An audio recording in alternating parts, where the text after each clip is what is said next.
Currency అంటే paper, bank అంటే ఒక మిడిల్ మ్యాన్. ఇది చాలా కాలంగా నమ్మిన నిజం.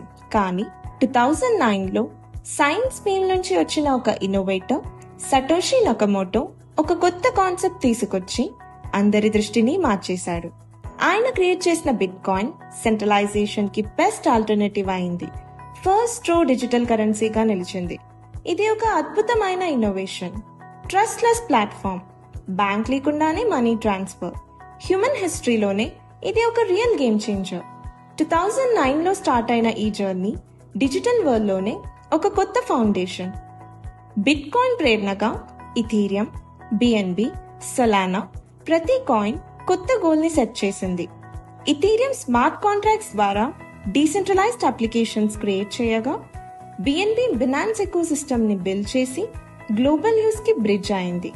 డిజిటల్ ఫైనాన్షియల్ సిస్టమ్ ని పుష్ చేస్తూ 2025 నాటికి ఇవి గ్లోబల్ ఫైనాన్స్ కి కీ ప్లేయర్స్ గా మారాయి. కానీ ఈ క్రియేటివిటీలకు మరోవైపు కూడా ఉంది. ప్రతి ఇన్నోవేషన్ లో ఒక ఆపర్చునిటీ ఉంటుంది. అదే తప్పుగా వాడితే డౌన్ఫాల్ స్టార్ట్ అవుతుంది. స్కామ్లు, రగ్ పుల్స్, సెక్యూరిటీ ఫ్లాస్, కొందరికి ప్రాఫిట్, చాలా మందికి లాస్.